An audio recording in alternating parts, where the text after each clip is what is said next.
Você pode se assentar, o Senhor te abençoe. Eu vou pedir para vocês abrirem suas Bíblias nesta manhã no livro de Mateus, capítulo 18. Agora, nós estamos fazendo uma série sobre a oração do Senhor. E enquanto nós estudamos, esta parte da oração do Senhor é a parte mais difícil de todas. Sabe, eu contei para ti, e eu vou contar para vocês também. Eu estava em Kroger outro dia fazendo algumas compras. E se você já foi a Kroger, você sabe, eles têm pessoas para empacotar suas compras. Eles têm pessoas especiais.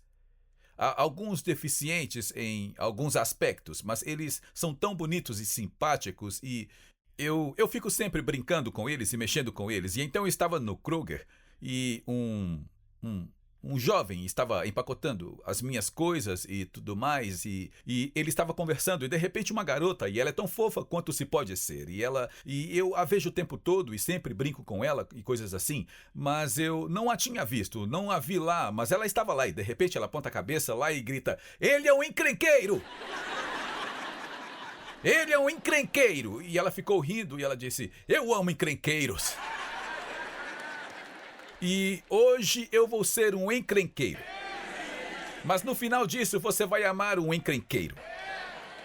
Agora, na oração do Senhor, você conhece a história? Jesus estava andando e sabe, o povo judeu sabia orar. Eles não disseram: "Nos ensine a orar", porque os judeus sabiam orar, eles sabem orar. Mas quando Jesus orava, os olhos dos cegos eram abertos. Quando Jesus orava, moedas de ouro saíram da boca dos peixes. Quando Jesus orava, milagres ilimitados aconteciam. E então os discípulos estavam vendo aquilo e eles disseram a Jesus: "Nos ensine como orar. Nós queremos ver essas mesmas coisas acontecerem em nossas vidas. Nos ensine a orar." Então Jesus disse: "Ok, é assim que você ora. Quando você orar, diga Pai." E sabe, nós podemos chegar corajosamente diante do trono de Deus. O Deus Todo-Poderoso é meu Pai. Quando você orar, diga: "Pai, Pai, eu te amo. Pai, eu sei que você me ama." E então ele diz: "Santificado seja o teu nome." O nome de Deus está acima de todo nome. O nome dele está acima da cura. O nome dele está acima dos milagres. O nome dele é o nome do livramento, perdão, prosperidade e abundância. E nós entramos nisso louvando a ele pelo que ele é. E então ele diz que você tem autoridade. "Venha o teu reino, seja feita a tua vontade." Diabo, eu te amarro e eu libero a bênção de Deus. Nós estamos dizendo isso como filhos de Deus em autoridade. "O pão nosso de cada dia nos dai hoje." Ah, meu irmão, o pão nosso de cada dia nos dai hoje. Todos os dias tem uma provisão para nós que é a boa medida, recalcada, sacudida e transbordante. Tudo isso é maravilhoso. E agora chegamos a esta parte. Perdoa as nossas ofensas. Nos perdoe de nossos pecados, com a condição de que nós perdoemos as pessoas que pecaram contra nós. Agora, nós amamos o fato de podermos dizer ao nosso Pai que nós o amamos, de podermos dizer: "O pão nosso de cada dia nos dai hoje", de podermos amarrar o diabo e liberar a bênção de Deus. Mas agora entra algo em que, se você quiser andar pelo poder milagroso de Deus, você tem que perdoar as pessoas antes que Deus possa te perdoar. Agora, o perdão é uma das coisas mais difíceis que temos que praticar. E não estamos dizendo que aquilo não aconteceu mesmo com você. Não estamos dizendo que você estava errado. Mas eu quero olhar para o conceito de perdão de algumas maneiras antes de lermos as Escrituras. Sabe, dos ensinamentos mais importantes que eu possa te dar, eu falo sério. Isso é dito várias e várias vezes na Bíblia e diz que nós não devemos nos ofender. Agora, sabe, quando... Esta não é uma ilustração tão boa assim. Mas quando eu fui salvo, algo muito estranho aconteceu. Eu fui salvo e eu entendi que eu não deveria mais fumar ervas. Eu vou pro lado de lá. Eu sabia que eu tinha que parar de fazer aquelas coisas. Agora, quando eu era pecador, muito raramente com alguém que vinha até mim, eu dizia: ei, eu tenho uma erva aqui, você quer uma erva de graça? Mas depois que eu fui salvo, todos os dias pessoas: ei, cara, vem cá, sabe, o diabo sabe que ele quer te dar. Ele sabe muito bem. Então, se alguém te abordasse na entrada e dissesse: ei, você quer uma erva? Eu tenho uma erva aqui. Eu espero que os pecados do Anderson já tenham melhorado. Mas você não diria: oh, sim, eu adoraria. Não, você diria: não, eu não quero, eu não faço mais isso. Mas se alguém ao seu lado no banco da igreja, ou na entrada da igreja, ou no trabalho disser: ei, você gostaria de uma ofensa? Você gostaria de receber uma ofensa? Oh, quanto é? Oh, não, é de graça. A Bíblia diz: não se ofenda. Agora, as ofensas vão vir. Jesus disse que as pessoas vão ofender você. Eu vou deixar isso aqui por um minuto. As pessoas vão te ofender. Às vezes elas vão te ofender de propósito, às vezes elas vão te ofender acidentalmente, às vezes elas vão te ofender só porque elas são idiotas, mas Deus diz: não aceite isso. Agora, por que nós não aceitaríamos? Bem, veja a palavra ofensa. Agora, deixe-me explicar. Alguém que quer te ofender com palavras e ações, elas querem te ofender. Não aceite isso. Recuse isso. A palavra ofensa literalmente significa isca em uma armadilha. Sabe, se alguém está ofendendo você, é porque Satanás quer te fisgar e, portanto, te prender. Agora, se você conseguir entender isso, eu te prometo que isso vai mudar a sua vida. A palavra hebraica para ofensa é mikshur. Mikshur significa fazer alguém tropeçar ou também fazer alguém cair. E assim, se alguém vem e diz algo ou faz algo para te ofender, é porque Satanás tem uma armadilha que ele quer que você caia ou tropece, para que você não possa chegar ao destino que Deus tem para você, através de Jesus Cristo. Agora, é muito simples. Isto é uma isca na armadilha. Eu já usei essa ilustração antes, mas eu realmente vi isso. E eu estive nas Filipinas, eu acho que 36 vezes ou algo por volta disso. E antigamente eu costumava ir, e eles costumavam me mandar para as Filipinas a cada 4 meses, e nós fazíamos cruzadas e conferências de pastores. E nós estávamos em uma ilha lá, uma vez, e nos disseram: vocês gostariam de comer macaco? E eu disse: acho que não. E eles me mostraram como eles pegam os macacos. Eles pegam um coco e eles fazem um buraco nele e eles colocam um parafuso lá, e eles colocam uma corrente e eles o acorrentam a uma árvore. Depois eles fazem outro buraco no coco e eles esvaziam o coco e eles colocam algo brilhante, como o papel alumínio ou qualquer coisa que brilha. E eles colocam lá dentro, e eles colocam lá onde o sol possa refletir sobre o coco, e eles esperam o macaco vir e sair, e ele olha para aquilo. Eu vi acontecer. Ele olha para o coco e vê aquela coisa clara e brilhante, e ele enfia a mão naquele coco, e quando ele pega aquele pedaço de lixo, ele fecha a mão e ele não consegue mais tirar a mão do coco. E então eles saem dos arbustos e eles abatem aquele macaco. Agora eles só o prenderam, eles não abateram para mim. Mas o macaco os vê chegando e ele faz mas ele não abre mão da ofensa.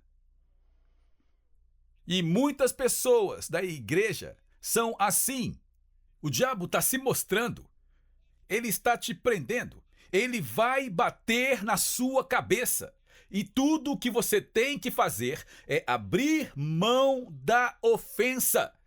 Mas quantas pessoas seguraram essa ofensa por anos e anos e anos e anos? E nós nos perguntamos por que não conseguimos chegar onde Deus quer que nós cheguemos, quando, na realidade, tudo o que você tem que fazer é...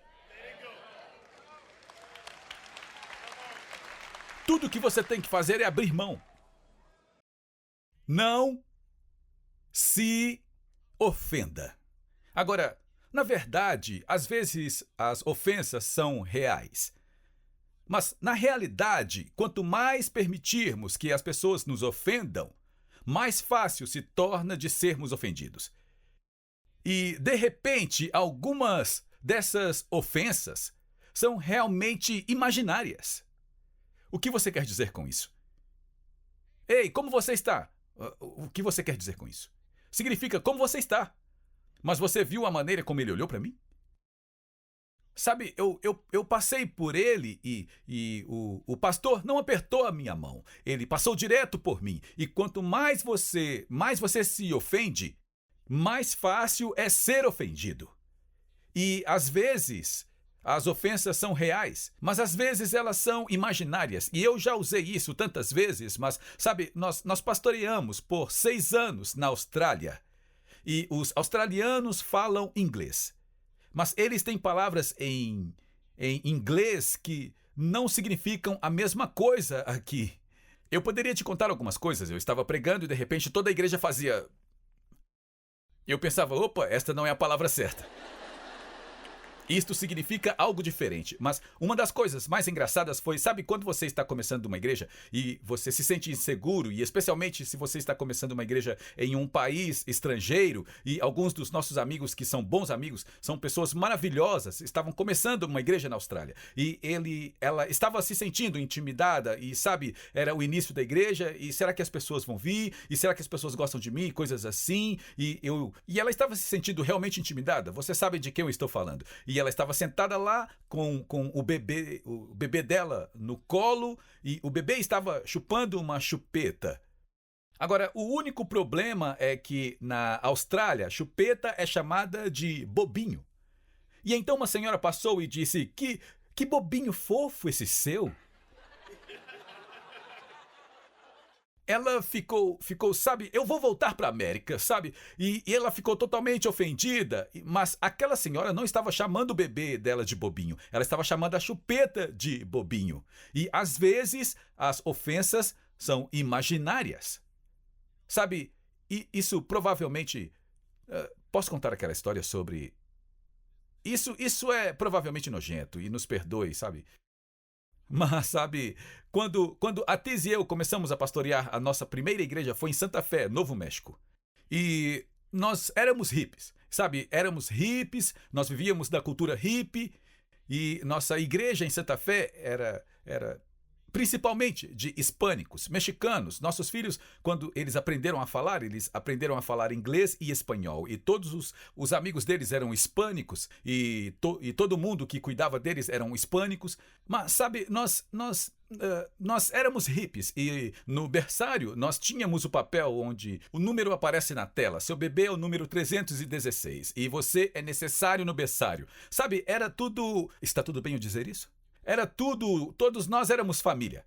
E então havia aquelas pessoas que cuidavam dos berçários, que eram mães mexicanas. E então, se o seu bebê precisasse ser amamentado, e se você estava amamentando, você amamentava os meus filhos, sabe, os nossos filhos mamavam leite achocolatado.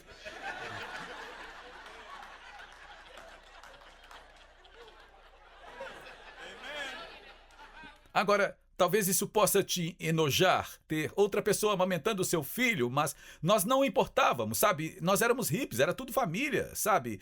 Mas quando nós fomos para a Austrália, nós decidimos que provavelmente nós deveríamos parar com isso.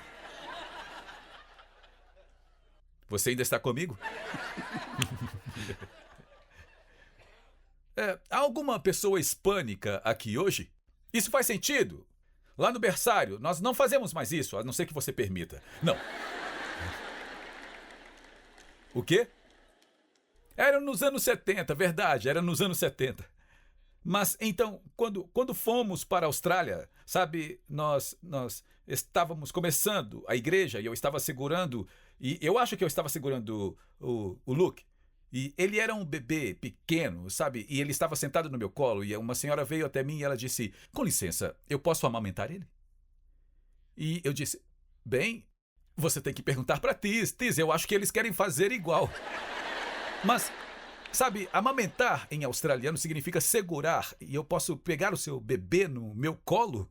E ela disse, eu posso amamentar? E eu disse, tá bom, eu não me importo. Mas nós fomos ao cinema e nós estávamos entrando e o rapaz da bilheteria disse, você vai amamentar o bebê? Significava, você vai ficar com ele no colo? Ela disse, isso não é da sua conta! Como você ousa me perguntar isso? E então, às vezes, as ofensas não são o que nós pensamos que são. Mas aqui está a questão. Não. Sabe, ouça, esta provavelmente não é a maneira mais bíblica de dizer isso, mas há idiotas lá fora no mundo. E eles vão te ofender. Mas lembre-se, se algo está tentando te ofender, isso é uma isca na armadilha. Não aceite. E se você aceitou isso, cérebros de macaco, abra mão.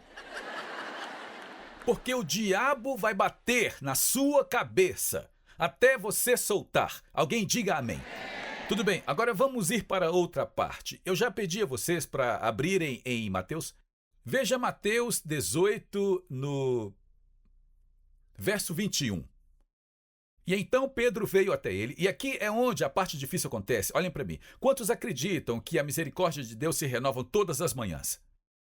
Certo? Eu ia deixar isso, eu ia deixar essa parte. Nós estamos falando agora sobre perdoar as pessoas. E eu ia deixar isso para falar no final, mas deixe-me começar com isso enquanto lemos isso. As pessoas que dizem, eu não consigo perdoar. Eu simplesmente não consigo perdoar. Isto é uma mentira, porque a Bíblia diz que você foi feito à imagem de Deus. Pense um pouco sobre isso. Bem, eu não consigo perdoar. Não, você consegue. Porque você é feito à imagem de Deus. E o nosso Deus é um Deus de perdão.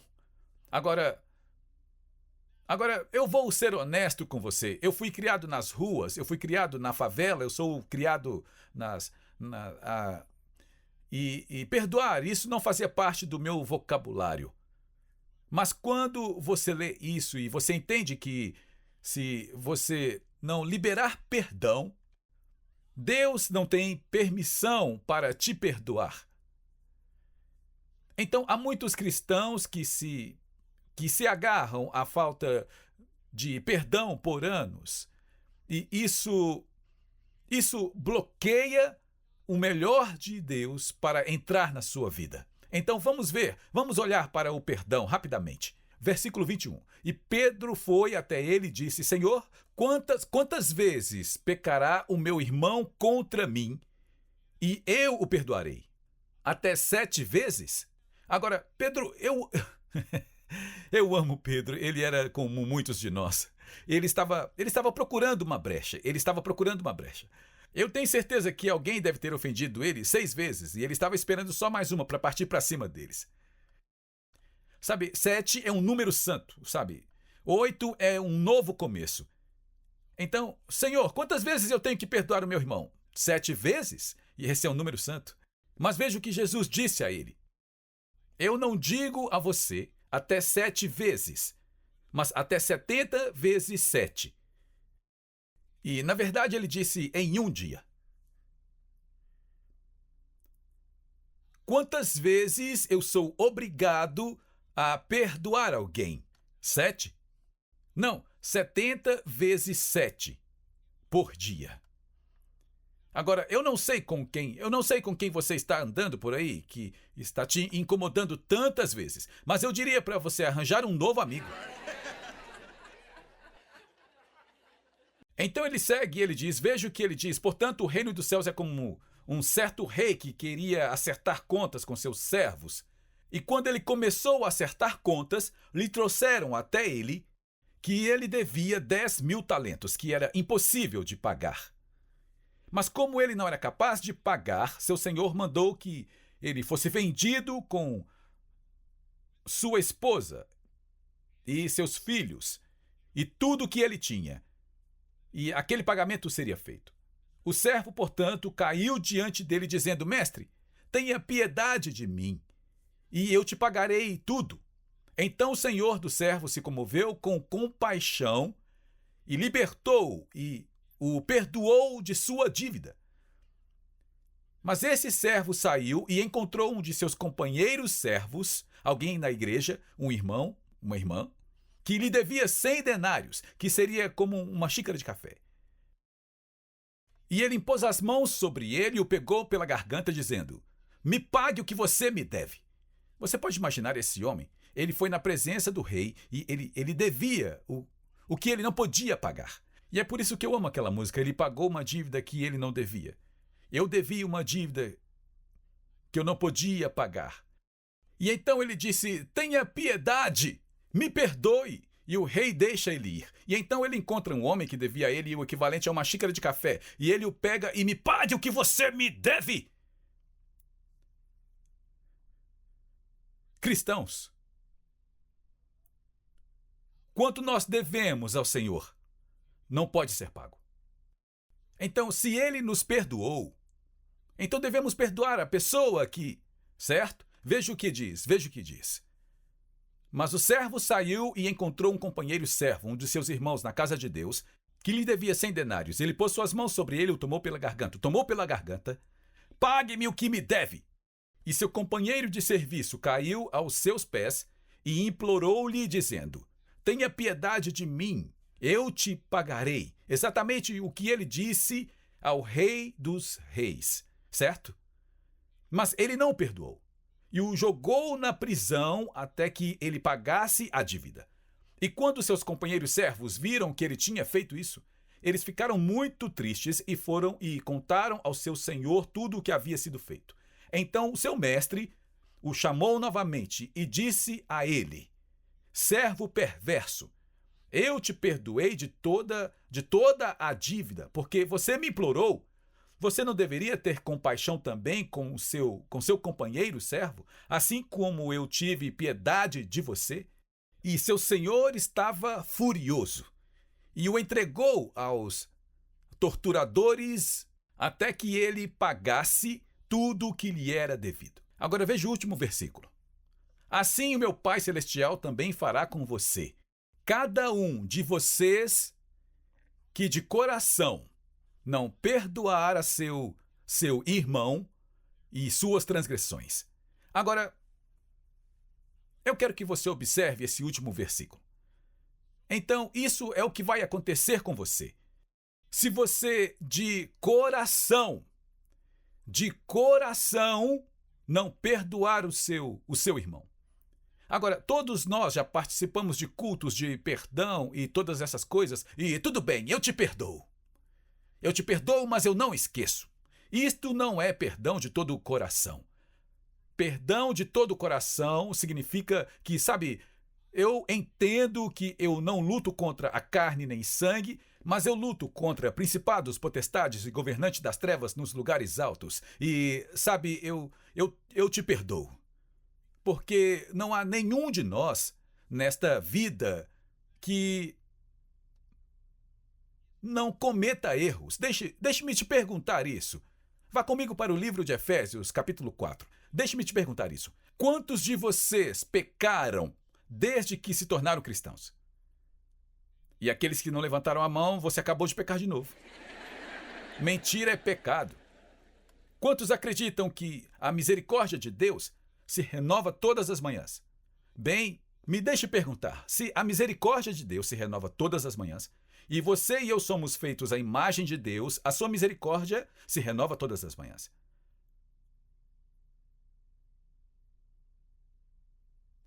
Me perdoe, Senhor.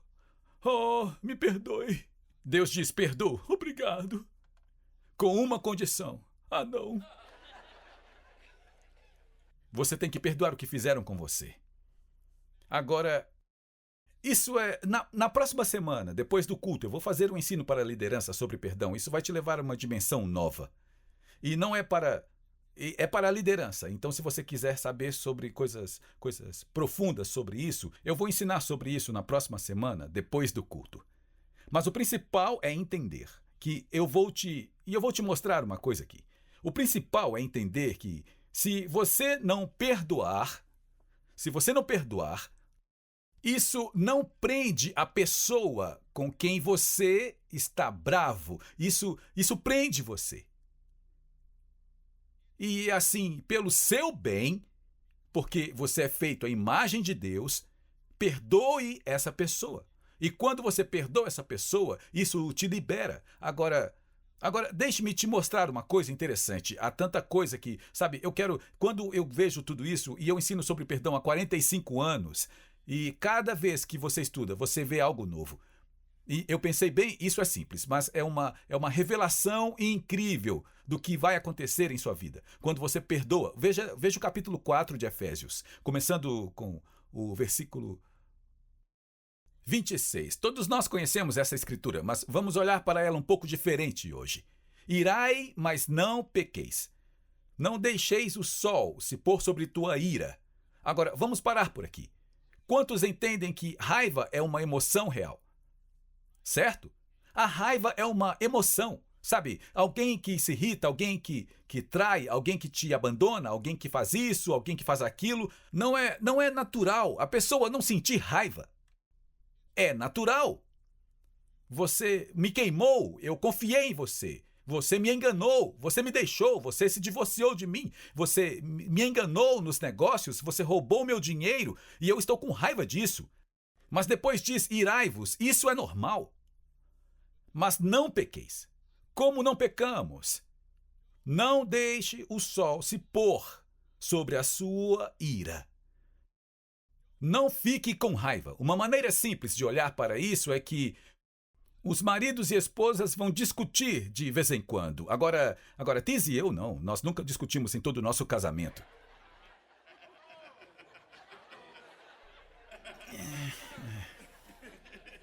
Mas não vá para a cama bravo. Um tem que ir até o outro e dizer, eu sinto muito. Mas eu não fiz nada. Sim, mas você faz parte disso. Então, não vá para a cama com raiva. Mas isso é a mesma coisa, não só no casamento, porque se você vai para a cama com raiva, o que você faz? Às 2 horas da manhã, você, sabe... Quando eu vir aquele cara, eu vou. E você começa a ensaiar todas as coisas que você vai fazer. Vamos lá, não olhe para mim desse jeito. Eu não, pastor, eu só vou falar em línguas. Não vá para a cama com raiva. Agora, veja o que diz. Não dê lugar ao quê? O que diz? Ao diabo. Quando você vai para a cama com raiva, quando você se agarra à raiva, você está dando permissão ao diabo agora de se envolver com o seu amanhã. Obrigado por se juntar a nós na transmissão de hoje com o pastor Larry Huck. O pastor Larry trouxe muitas revelações de mudança de vida para o corpo de Cristo, incluindo ensinamentos sobre quebra de maldições familiares e os 7 lugares em que Jesus derramou seu sangue. Mas talvez a revelação mais extraordinária seja seu ensinamento sobre a restauração das raízes judaicas do cristianismo e a permanência com Israel. Convidamos você a conhecer mais sobre nosso ministério visitando nosso site em larryhuckbrasil.com e nosso canal no Larry Huck Brasil no YouTube. Oferecemos muitos recursos gratuitos em português que irão enriquecer sua caminhada com o Senhor e prepará-lo para viver uma vida vitoriosa e próspera. Você também pode contribuir com nosso ministério em larryhuckbrasil.com. Sua oferta, seja grande ou pequena, abençoará Israel. Temos muitas ações especiais que estão literalmente salvando vidas e cumprindo a profecia bíblica do fim dos tempos, incluindo patrocinar Aliá, alimentar os sobreviventes do Holocausto, comprar ambulâncias e muito mais.